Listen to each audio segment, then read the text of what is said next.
አማኞች ይመደባሉ። ለአማኞች ደግሞ ትልቅ የሆነ ምንዳን አላህ ይሰጣቸዋል። ዑለሞች ምን ይላሉ? ከሙናፊቅ የሆነ አካል ከንፍቅናው እንዲጠራ እነዚህ አራት ነገራቶችን ማሟላት አለበት። አንደኛ ተውበት ማድረግ አለበት። ተውበት ማለት ካጠፋው ከሆነ ወንጀል መውጣትን ያመላክታል። ተውበት ማድረግ አለበት። ወአስለሐ ቢለ ለወደፊት መልካም ስራዎችን እንዲሰራ ስራ መስራት አለበት። በቀልቡ በአካሉ እስላህ ማሳመር፣ ያበላሸው ማስተካከል፣ አቂዳ ሊሆን ይችላል፣ የተግባር ሊሆን ይችላል። ኢዕቲሳም ቢላህ በአላህ ሱብሓነሁ ወተዓላ መንገድ በቁርአን መተሳሰር፣ ያን አጥብቆ መያዝ፣ መንሀጅ አድርጎ መያዝ። ከዚህ ኢኽላስ የሚሰራው ስራ ሁሉ ለአላህ ሱብሓነሁ ወተዓላ ብቻ ማድረግ። እነዚህ አራት ነገራቶችን አንድ ሰው ካሟላ ከትክክለኛ አማኞች ይሆናል። ስለዚህ እዚህ ጋር ፈጀዐለ ተዓላ ይላል ኪታባችን፣ አላህ ሱብሓነሁ ወተዓላ አደረገ ሸርጠ ከውኒሂ መዐል ሙእሚኒን፣ እነዚህ አካላቶች ከሙእሚኖች ለመሆናቸው መስፈርት አደረገ።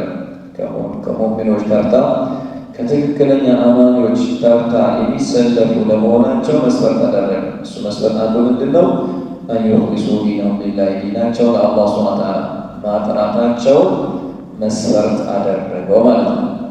ፈመን ቃለሃ ዛሂረን ላ ኢላሃ ኢለላህ በውጭ ገጽታ በምላሱ ብቻ ያላት ከሆነ ወለም የኩን ሙኽሊሰን ኢኽላስ ሳይኖረው የአላህ ፊት ሳይፈልግበት አጅሩን ከአላህ አገኛለሁ ሳይ በምላሱ ብቻ ያለ ከሆነ አንድ ሰው ፈለይሰ ሁወ መዐል ሙእሚኒን፣ እሱ ከአማኞች ሊሆን አይችልም። ከአማኞች ሊሆን በጭራሽ አይችልም። በል ሁወ መዐል ሙናፊቂን፣ ባይሆን እሱ ከሙናፊቆች ጋር ነው የሆነው። አለዚነ ሁም ፊ ደርኪል አስፈሊ ሚነን ናር፣ ሙናፊቆች ደግሞ እሳት ላይ የመጨረሻው አዘቅት ላይ ከሚሆኑት ከሙናፊቆች ጋር ነው የሆነው እንጂ በጭራሽ ከአማን ሊሆን አይችልም። ስለዚህ አንድ ሰው ትክክለኛ አማኝ ለመባል የሚያደርገው ነገር ከትልቁ ላ ኢላሃ ኢለላህ ጀምሮ ሌሎች ኢባዳዎችንም ለአላህ ሱብሓነሁ ወተዓላ ብቻ ማድረግ ይኖርበታል ማለት ነው። ላ ኢላሃ ኢለላህ ነው ጭራሽ ተሳትፎ ከሰጠ ሙሉ በሙሉ ይፈርስበታል። ፈለቡደ ሚነል ኢኽላስ ላ ኢላሃ ኢለላህ፣ በላ ኢላሃ ኢለላህ ኢኽላስ የግድ ነው። ከአላህ ሱብሓነሁ ወተዓላ ውጭ በሐቅ የሚመለክ አምላክ የለም ሲል አንድ ሰው ምንም የፈለገው ለምንድን እያለ ያለው በሰው ፈርቶ ነው? የሆነ ነገር እንዳይደርስበት ብሎ ነው? ወይንስ እውነት የአላህ ሱብሓነሁ ወተዓላ በዚች ቃል በአላህ ዘንድ ደረጃው ከፍ እንዲል ፈልጎ ነው? ይህን እሳቤው መፈተሽ አለበት ማለት ነው። ስለዚህ ኢኽላስ ሲኖረው የግድ ነው በላ ኢላሃ ኢለላህ። ቢአን ላ የቅሲደ፣ ይህም እንዴት ነው ካልን አለመፈለግ ነው፣ ባለመፈለግ። ቢቀውሊሃ ላ ኢላሃ ኢለላህ በማለቱ ባለመፈለጉ ለአላህ ብቻ ማድረግ አለበት።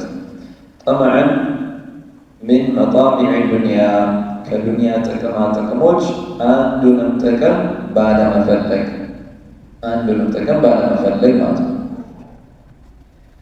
ወላ ሪያእን፣ ያለዩልኝ ሰው እንዳይለት የሚለውን ነገር ሳይፈልግ፣ ወላ ሱምዐተን ይስሙልኝ የሚለውን ነገር ሳይፈልግ ጥርት አድርጎ ለአላህ ሱብሓነሁ ወተዓላ ብቻ በማድረግ ላ ኢላሃ ኢለላህ ኢኽላስ የግድ ያስፈልጋል። وعن ابي هريره رضي الله عنه قال قال رسول الله صلى الله عليه وسلم، ابو هريره ማስተላለፍ الحديث عن مليتኛ اسعد الناس بشفاعتها، በእኔ ምልጃ እድለኛ ብሎ ማለት የውም القيامة የቂያም ቀን من قال لا إله إلا الله، لا إله إلا الله ያለ ሰው ነው خالصا من قلبه፣ ባይሆን ግን لا إله إلا الله ያለ ነው ስንል خالصا من قلبه ከልቡ ጥርት አድርጎ በኢኽላስ لا إله إلا الله ያለ ሰው የኔን ምልጃ የሚያገኘው እሱ ነው። አቡ ሁረይራ ጠይቋቸው ምን አስአሉ ናስ ቢሸፋዓቲከ ያ ረሱለላህ ናቸው። በአንቱ ምልጃ እድለኛ እንደው ማን ነው? ያንቱን ምልጃ ሊያገኝ የሚችል ቂያም ቀን ማን ነው ብሎ ጠይቋቸው። ያኔ አስአሉ ናስ ቢሸፋዓቲ፣ በእኔ ምልጃ ቂያም ቀን እድለኛው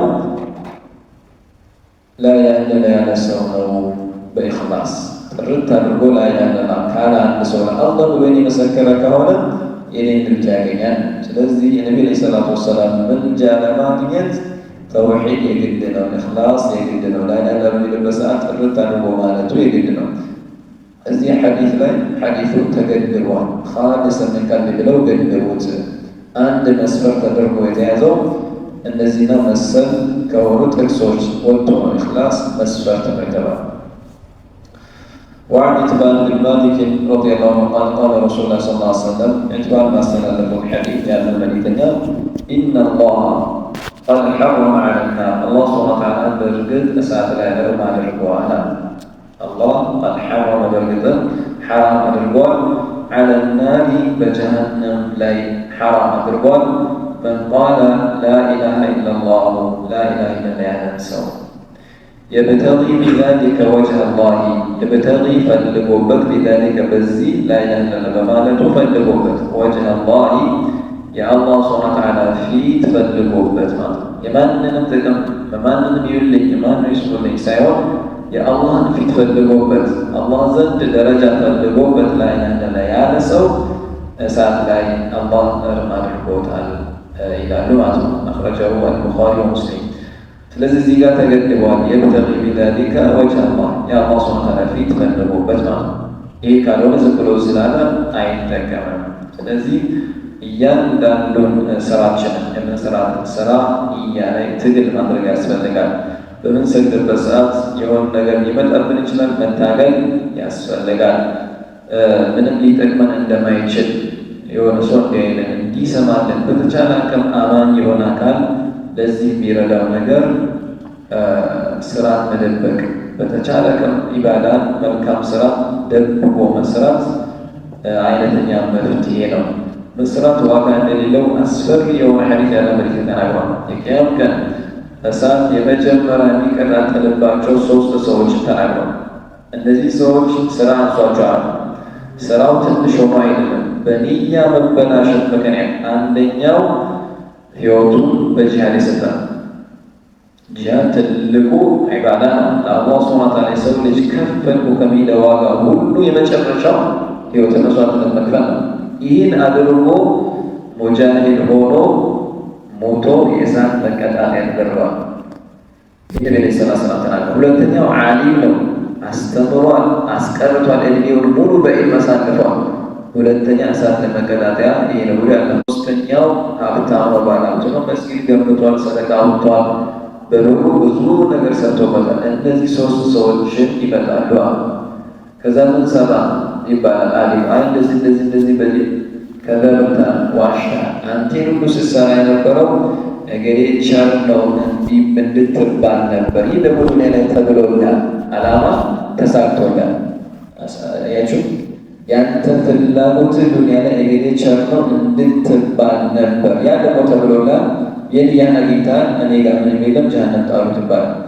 ሁለተኛው ጂሃድ ያደረገው ነው። በዛ እኔማ በለዲን ብዬ መስዋዕትነት ከፍያለሁ አይደለም። ከዘብተ አንተ ስታደርግ የነበረው ጀግና እንድትባል ነበር።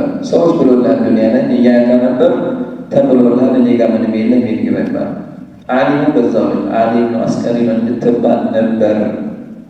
ስለዚህ የስራው ግዝፈት አይደለም የምንሰራው ዒባዳ ትልቅነት ሳይሆን ዒባዳው ጥራት አለው የለው ንያ እሳቤው ትልቁ ሞተር መሆኑን ከዚህ እንረዳለን። ከዚህ አንጻር አማን ሁሌ መጠንቀቅ አለበት። ሰርቼ እንዳልሰራው እንዳልሆን መጠንቀቅ ይኖርብናል።